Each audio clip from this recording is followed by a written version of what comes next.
Welcome to This Explainer. Today, we're diving straight into the incredible, fast-paced story of how one of history's most ruthless rulers completely flipped the script on the ancient world. We're talking about Ashoka the Great. And honestly, you're about to see a character arc that is just mind-blowing. His life is this massive, dramatic paradox. We're looking at a stark pivot from a fierce, bloodthirsty conqueror on one side to a profoundly compassionate emperor on the other. So how exactly does a person make that kind of extreme leap? Well, let's set the stage. Born into the massive Mauryan Empire around 304 BCE, Ashoka was the grandson of the legendary Chandragupta Maurya. He was known as a brilliant, totally uncompromising military mind who fearlessly and violently secured his throne around 268 BCE. Early on, he ruled exactly how you'd expect an ancient king to rule, through pure, aggressive military expansion. Which brings us to the catalyst, the Kalinga War of 261 BCE. Kalinga was an independent kingdom resisting Mauryan expansion, and this conflict changed world history forever. Ashoka won the war, sure, effectively crushing the resistance, but according to his very own historical inscriptions, the human cost was just staggering. 100,000 people were killed right there on the battlefield. But the horror definitely didn't stop when the fighting ended. The aftermath was arguably even worse. An additional 150,000 people were forcibly deported, dragged from their homes, and countless others just suffered and died from disease and starvation as a direct result of his conquest.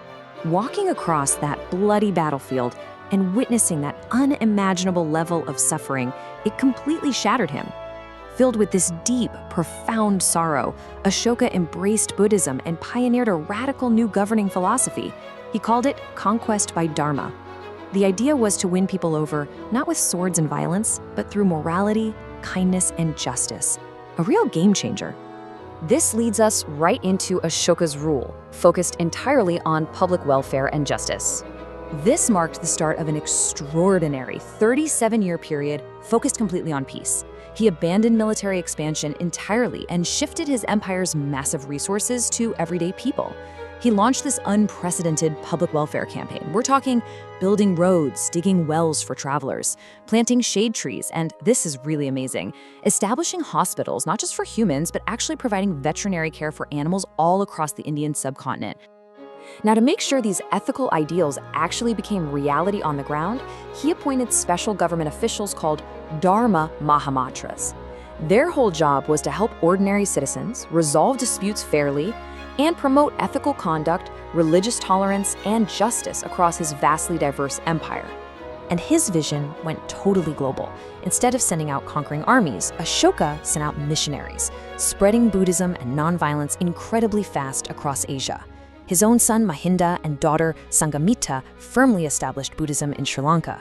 Meanwhile, his ethical teachings of peace spread all the way into Central Asia and Afghanistan, while expanding cultural and moral influence deep into Nepal and Myanmar.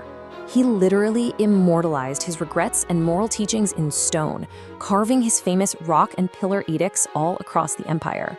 These remain some of the earliest extensive written records we have from India.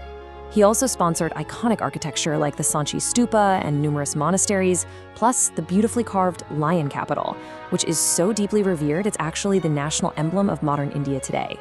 Ashoka died around 232 BCE, but his transformation over 2,200 years ago leaves us with a truly timeless and provocative question to end this explainer on today. Can true power actually be found in compassion rather than conquest? Thanks for joining me, and I hope this historic story leaves you wanting to dive even deeper.